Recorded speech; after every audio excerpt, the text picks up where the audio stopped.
Olá galera, boa noite, meu nome é Robson, tenho 26 anos, faço parte do grupo Ruá, Sopro de Vida, que acontece todos os domingos, às 7h30 da noite, na igreja do Horto das Oliveiras, na zona norte de São Paulo. E eu publiquei um grande desafio. Se eu tivesse 50 curtidas, eu gravaria esse vídeo falando sobre a nova Arca da Aliança, que é Nossa Senhora. Então, desafio dado é desafio cumprido, né? As pessoas curtiram, estão ansiosas, estão perguntando. Peço já desculpa pelo atraso do vídeo, mas vamos lá. Eu te convido a você abrir a palavra de Deus comigo em Apocalipse capítulo 11, versículo 19. Apocalipse capítulo 11, versículo 19. Depois eu vou editar e aqui embaixo vai aparecer as passagens.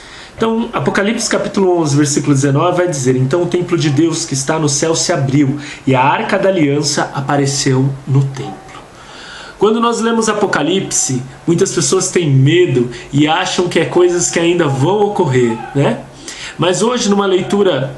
Hoje, quando nós pegamos este livro, que é o livro da Revelação, nós descobrimos que já ocorreu aquilo que aconteceu em Apocalipse. Na realidade, Apocalipse é escrito para dizer às pessoas que nem o sofrimento dura para sempre. Então, meus irmãos, se Apocalipse é um livro daquilo que já ocorreu, então eu fico imaginando como que aquelas pessoas... Quem era esta arca que Apocalipse viu, já que sendo que a Arca da Aliança, aquela do Antigo Testamento, havia desaparecido, como diz a palavra, e havia sido escondida pelo profeta Jeremias. Meus irmãos, para nós entendermos a nova arca, nós temos que se voltar um pouco para a antiga. A antiga arca, a arca do Antigo Testamento, é uma arca de ouro, e ela tem 4 argolas. Eu devo postar uma foto para vocês verem alguns dos modelos segundo a Bíblia. Hoje tem alguns museus do mundo. E esta arca ela continha 3 grandes tesouros daquele povo. O primeiro grande tesouro que nós vamos encontrar é o cajado de Arão, que floresceu dizendo que os levitas deveriam servir ao Senhor. O segundo sinal que está guardado lá é o maná, aquele pão que o povo comeu enquanto eles faziam a sua caminhada dos 40 anos no deserto. E o terceiro, como vai dizer Hebreus, é as tábuas da lei, ou a palavra, aquilo que era constituído mais importante para aquele povo. A arca, Moisés, quando a levantava, ele dizia assim: levantai-vos, Senhor, e sejam dispersos seus inimigos e fujam de sua face que os aborrecem. A arca, ela é tida como um sinal de Deus falar com o seu povo. Moisés, nas guerras, quando as pessoas precisavam de auxílio, a arca era aquele sinal de que Deus estava com o seu povo.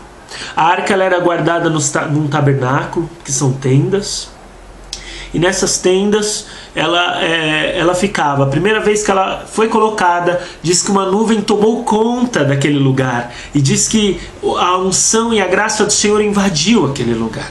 Nós também vamos ver e notar fortemente a arca quando Josué vai passar pelo Rio Jordão, e não mais o Mar Vermelho. Ele põe a arca à sua frente e o Rio Jordão se abre e o povo passa a pé enxuto. Nós também vamos ver a arca quando Josué precisa tomar a cidade de Jericó. Ele dá 6 voltas com a arca e na sétima dá 7 voltas e aquelas muralhas caem. A arca é o sinal de Deus com o seu povo. E é ela que aparece aqui em Apocalipse. Nós também vemos esta mesma arca em Davi perante a arca, ele pula, ele dança. É comum do nosso feitio cantar, né? Quando o Espírito de Deus se move em mim, eu pulo, eu canto, eu rezo como o rei Davi. Porque Davi perante a arca ele pulou, ele cantou. A arca nós vamos ver em Samuel o chamado de Deus para ele. Mas também nós vamos ver a arca depois. Davi via que ainda a arca permanecia em tendas, mesmo ele morando num castelo. E ele faz o primeiro desenho de um templo que deveria ser a morada do Senhor. Essa arca é movida para esse templo, mas Davi... não foi ele que construiu, deixa eu já avisar, né? Foi seu filho Salomão. Salomão retoma os projetos do pai, constrói este templo, e quando a arca é inserida neste templo, a Shekinah, o poder de Deus, mais uma vez toma aquele lugar, toma aquele templo, meu irmão.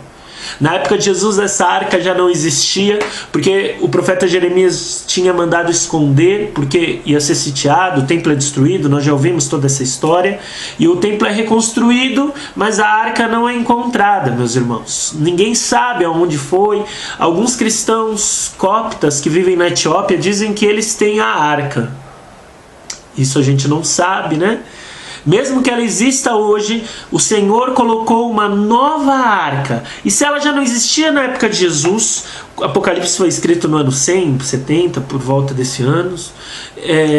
Quem que é esta arca que Apocalipse vai dizer, meu irmão? E nós temos a verdadeira arca, que é Maria, na Igreja Católica. E nós vamos entender porque ela é a verdadeira arca. Então eu te convido a você pegar Lucas, o Evangelho segundo São Lucas, capítulo 1, versículo 26. Lucas capítulo 1, versículo 26. Nós vamos encontrar que no 6º mês o anjo Gabriel foi enviado por Deus a uma cidade da Galileia chamada Nazaré, a uma virgem prometida em casamento a um homem chamado José da casa de Davi. E o nome da virgem era Maria, Miriam, amada de Deus. Entrando onde ele estava, o anjo lhe disse: alegra-te, cheia de graça, o Senhor está com você. Ao ouvir isso, Maria ficou confusa e perguntou o que a saudação queria dizer. O anjo lhe disse: não tenha medo, Maria, porque você encontrou graça junto de Deus. Eis que você ficará grávida e dará à luz a um filho. Ele lhe dará o nome de Jesus, Yeshua. Ele será grande, será chamado Filho do Altíssimo. O Senhor Deus lhe dará o trono de seu pai Davi. Ele reinará para sempre sobre a casa de Jacó, e seu reinado não terá fim. Maria disse ao anjo: como acontecerá isso, se eu não vivo com nenhum homem? O anjo lhe respondeu: o Espírito virá sobre você, e o poder do Altíssimo te cobrirá com a sua sombra. Por isso o ente que nascer será chamado Filho de Deus. E eis que sua parenta também concebeu um filho na velhice, e já está no 6º mês, aquela que é chamada por estéril, porque a Deus nada é impossível. Então Maria disse: eis aqui a serva, escrava do Senhor, faça-se em mim segundo a tua palavra. E o anjo a deixou. Esse é um relato muito interessante em Lucas. Eu peguei até algumas outras traduções. A minha tradução é da versão da Paulus, né? Dos Paulinos, a Bíblia Pastoral. Mas você vai encontrar essa saudação, que é a oração que todo católico faz, que é a oração da Ave Maria, onde nós vamos dizer: Ave cheia de graça, porque foi o anjo que a saudou desta maneira. Numa das traduções, que é a tradução da Ave Maria, que é uma editora, ele coloca a palavra ave. Ave é uma palavra que dá um sentido interessante, porque era a saudação que se tinha ao imperador daquela época, que era César. Então já estava dizendo que ali há uma rainha. Mas também ave, se nós invertermos esta palavra, nós vamos encontrar a palavra Eva.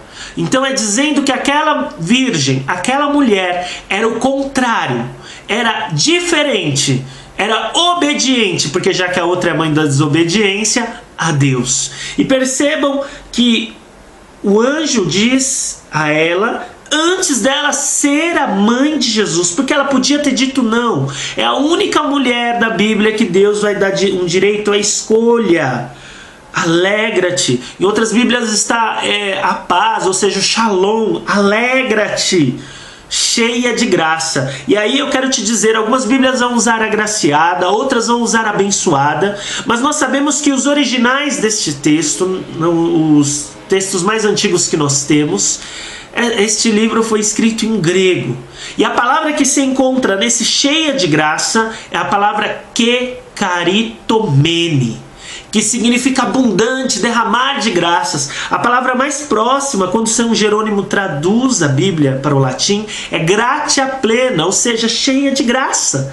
Algumas traduções não sabem esta riqueza, né, porque não se aprofundam, mas eu te convido, se você tiver oportunidade, em sites no Google, você vai encontrar esta palavra kekaritomene. Em nenhum outro lugar da Bíblia você encontra. Você encontra uma citação deste mesmo verbo, mas dizendo: bendito é quem é cheio da graça. Bem-aventurado é agraciado, mas não referindo a uma pessoa, como neste texto nós vamos encontrar a Maria. E aí é a grande graça, meu irmão. Aí demonstra que ela era diferente. o anjo, e aí a gente começa a ligar aquela arca com Nossa Senhora. Porque se aqui nós vemos que a sombra do Altíssimo vai envolver, lembra que eu disse que quando a arca entrava no templo, a sombra do Altíssimo envolvia ela?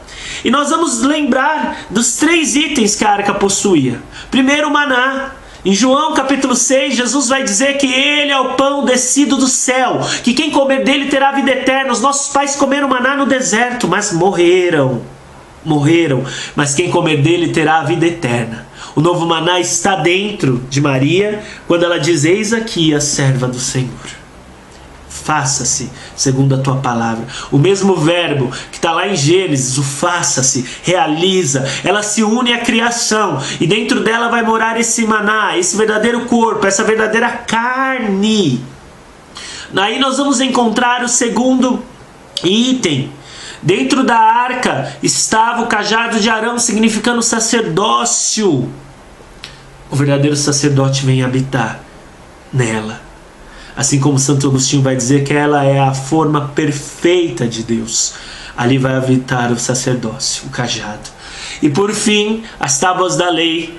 João capítulo 1 vai dizer que o verbo se fez carne e habitou entre nós. A palavra se fez carne e habitou entre nós. Quando João no capítulo 1 vai dizer habitou, o verbo que aparece é a palavra tabernaculou. Ou seja, lembra tabernáculo? Lembra que a arca ficava dentro do tabernáculo? A palavra agora tabernáculo, ela entra dentro da Virgem Maria. Nova Arca da Aliança. Até aí tudo bem. Se você está entendendo, desculpa se eu estou sendo rápido, porque eu queria fazer um vídeo mais curto, mas nós temos que se aprofundar. Quando nós pegamos a palavra em 2 Samuel, capítulo 6, versículo de 1 a 11, e nós lermos, vamos ler que a arca viajou para a casa de Obed, em Edom, na região montanhosa da Judéia. Anos depois, mais de 600 anos, muito mais, Maria viajou para a casa de Isabel e Zacarias na região montanhosa da Judéia. Lucas 1, 39. A arca vai à Judéia. Maria, acho que por isso Lucas coloca no seu evangelho, vai à Judéia, a montanha, visitar Isabel. 2 Samuel 6,14. Vestido como sacerdote, Davi dançou e pulou na frente da arca. Lucas 1, 41. João Batista, da mesma linhagem sacerdotal de Davi, pulou no ventre da sua mãe, estremeceu, vai dizer a palavra, no ventre, com a aproximação de Maria. A mesma linhagem de Davi agora continua dançando, meu irmão. Se ainda você não está convencido, 2 Samuel 6,9. Davi pergunta: como pode a arca vir me visitar? Lucas 1, 43. Isabel pergunta: porque me é dado que a mãe do meu Senhor venha me visitar? Lucas 1, 43. Compare, meus irmãos, eu vou colocar esses versículos aqui embaixo, mas não é coincidência que Lucas tenha usado dessas mesmas palavras. Mas vamos continuar. 2 Samuel 6,15. Davi dá gritos na presença da arca. Lucas 1, 42. Isabel exclamou com grito alto na presença de Maria. 2 Samuel 6,11. A arca permaneceu na casa de Obed em Edom durante 3 meses. Lucas 1, 56. Maria permaneceu na casa de Isabel cerca por 3 meses. Se aí você ainda não foi convencido, 2 Samuel 6,11. A casa de Obed-Edom foi abençoada pela presença da arca. Lucas 1, de 39 a 45. A palavra abençoada é usada 3 vezes. Certamente a casa foi abençoada por Deus. Ainda você não está convicto? Então vamos lá, 2 Samuel 6,12, ou Reis 8, de 9 a 11. A arca retorna à sua casa e termina em Jerusalém, onde a presença e a glória é revelada no seu templo. Lucas 1, 56, a comparação, né? Ou 2, de 21 a 22. Maria volta para casa e eventualmente acaba em Jerusalém, onde apresenta o verbo encarnado no templo. Meus irmãos, a nova arca da aliança está no meio de nós. Robson, aqui o vídeo eu já poderia parar, mas eu não poderia deixar de falar para essa que o céu mesmo apelidou de cheia de graça. Nós vemos na Bíblia que quando Jesus é transfigurado, aparecem duas pessoas, que é Moisés e Elias, né? O Elias que tinha sido arrebatado, e a palavra vai dizer em Judas que o corpo de Moisés São Miguel brigou por ele e também foi arrebatado ao céu. Esses dois aparecem para Jesus, né? Nós também vamos encontrar Nossa Senhora aparecendo pelo mundo todo. Eu não sei qual que é o problema dos nossos irmãos verem e não acreditarem nas aparições dela, meus irmãos. Mas vamos se aprofundar um pouco, já que é a palavra, e os nossos irmãos têm mania de dizer que é tudo pela palavra, né? Eu quero deixar bem claro que eu amo os irmãos protestantes, são amigos, eu tenho amigos, pessoas maravilhosas, cheias da unção e do poder de Deus, mas eu não posso concordar quando se fala de Maria. Aquela que até os muçulmanos acreditam, né? Os muçulmanos acreditam dos 4 dogmas em 3 da Virgem Maria. Lógico, só não acreditam que ela é mãe de Deus, porque não acreditam que Jesus é filho de Deus. Mas eles acreditam que ela foi concebida sem pecado, que ela subiu aos céus e ela foi virgem após o parto. Então, meus irmãos, vamos se aprofundar um pouco mais na palavra. Pegue comigo em Gênesis capítulo 3, versículo 15. Gênesis capítulo 3, versículo 15. A palavra, né, após o pecado, Deus encontra com a serpente, com a mulher, e lhe diz: porém inimizade entre você e a mulher, entre os seus descendentes e o dela. Eles procurarão esmagar a cabeça e você tentará mordê-los o calcanhar. Até aí, ok. Nós vamos encontrar, porém, inimizade entre ti e a mulher. Guarde bem esta palavra. Se nós pegarmos em João, capítulo 2, vamos lá no Novo Testamento, rápido. João, capítulo 2, nós vamos ouvir que houve um casamento em Caná da Galileia. 3 dias depois houve um casamento. E ali estava a mãe de Jesus. Também Jesus foi convidado para o casamento, junto com seus discípulos. Faltou vinho, e a mãe de Jesus disse: eles não têm mais vinho. Respondeu-lhe: mulher, o que temos a ver com isso? Minha hora ainda não chegou. A mãe de Jesus disse aos que estavam servindo: faça o que ele vos disser. A conclusão nós já sabemos. Jesus manda encher as talhas e o melhor vinho é servido, a água é transformada em vinho. Primeiro casamento faliu. Adão e Eva tiveram um filho que matou outro filho. Esse casamento tinha tudo para falir, porque estava faltando vinho, e naquele momento nós sabemos que o vinho representava a união daquele casal, né? E aqui, ao faltar esse vinho, eles tinham convidado Maria. Ela não precisava ter prestado atenção, mas ela intercedeu ao seu filho. E aí esse casamento que tinha tudo para dar errado, é um casamento que dá certo, meu irmão. A mulher, mas percebam que Jesus fala: mulher, a minha hora ainda não chegou. Pode até parecer algo que ele está deixando ela de lado, mas mulher, lembra? Gênesis capítulo 3, versículo 15. A mulher. Satanás talvez tentou morder mais uma vez o calcanhar desse povo, mas ela pisou na cabeça dele, porque ela estava com Jesus. Nós sabemos que Nossa Senhora é muito menos do que Jesus, Deus Pai e o Espírito Santo. Mas ela é a esposa do Espírito, ela é filha de Deus e mãe do Salvador. Por isso, meus irmãos, eu não sei quem você convida para a tua família, e não que ela vai tirar a glória de Jesus, mas aonde ela está, a glória de Deus está sendo derramada. Vamos voltar lá em Apocalipse, é com ele que eu quero terminar esse estudo. Nós também vamos encontrar a palavra mulher, quando Jesus está na cruz, e por ele não ter irmãos, ele entrega sua mãe ao discípulo amado, João, diz: mulher, eis aí o teu filho. Filho, eis aí a tua mãe. E a palavra vai dizer que o apóstolo levou ela para casa. Mulher, a mesma mulher lá de Gênesis, Aisha, Deus está usando deste termo, a palavra usa deste termo para dizer que esta mulher é uma mulher diferente, meu irmão. Mas ainda a gente pode se aprofundar um pouquinho mais. Apocalipse capítulo 12. Eu li o último versículo do capítulo 11, e nós sabemos que a Bíblia não foi escrita em capítulos e versículos. Apocalipse capítulo 12. Então, que era a continuação do que eu li, né? Apareceu no céu um grande sinal, uma mulher revestida de sol, a lua debaixo dos seus pés e na cabeça uma coroa de 12 estrelas. Estava grávida e gritava, sentindo dores de parto, sofrendo muito na hora de dar à luz. Então apareceu no céu um outro sinal, um grande dragão da cor de fogo, com 7 cabeças e 10 chifres, e sobre a cabeça 7 diademas. Sua cauda arrastava a terça parte das estrelas do céu, jogando na direção da terra. O dragão parou diante da mulher, que estava para dar à luz, preparando para devorar o filho, assim que nascesse. Nasceu o filho da mulher, era um homem que nasceu para governar todas as nações com cetro de ferro.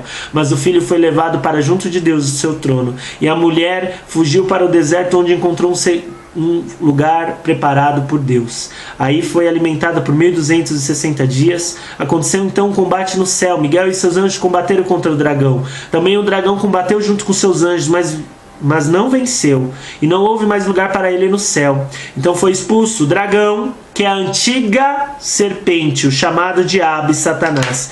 E ele, que enganava todos os habitantes da terra, foi expulso para a terra, e seus anjos foram expulsos junto com ele. Preste atenção. A antiga serpente, mais uma vez, tenta, e esta mulher se coloca. A lua não pode tirar a glória de Deus, meu irmão. Aqui muitos irmãos, e nós podemos associar a visão da igreja. Esta mulher é a igreja também. Mas, se a igreja é o corpo de Cristo, e a primeira que carregou a Jesus, já que a igreja é o corpo que carrega Jesus, a primeira que comungou, cabe perfeitamente aqui, porque ela é esta mulher. De Gênesis a Apocalipse, e que os evangelhos vão dizer a nova arca da aliança. Então, se você quiser ter uma experiência com Deus e ter a certeza, meu irmão, pega a palavra, porque ela é aquela que o céu escolheu, a cheia de graça, aquela que intercede, aquela que não derrama a sua graça sobre nós, porque a graça vem de Deus, mas aquela que é a cheia da graça de Deus. Então, que você a partir de hoje possa clamar a nova arca da aliança. Não acredite naquilo que está aparecendo por aí, meus irmãos, em novos templos, em novas arcas, porque a verdadeira arca nós já temos. Para vocês terem uma ideia, eu termino com o testemunho de Scott Hahn.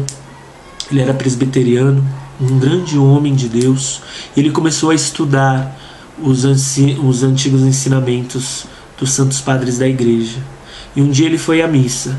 Conforme ele estava na missa, ele ouvindo o cordeiro, ele já tinha visto o cálice, que na liturgia da missa se lê a palavra, que se canta o santo, a doxologia do santo, santo, né? Kadosh, Kadosh, Kadosh. Ele se entende que ele estava em Apocalipse. E ele compreende que os católicos eram fiéis à doutrina que se era pregada há 2000 anos. Em um mês, ele pede afastamento da sua igreja e se torna católico. Se você quiser entender o livro de Apocalipse, leia o livro dele, O Banquete do Cordeiro. Muito bom. Scott Hahn, ele se aprofunda em Apocalipse.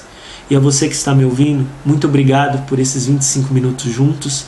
E tenha certeza, nós somos a igreja que possui a Arca da Aliança. Na realidade, essa arca é para o mundo. Que nós possamos levar o amor e a graça e a unção que está sobre esta arca a todos os corações. Deus abençoe a sua vida e fique na paz, meu irmão.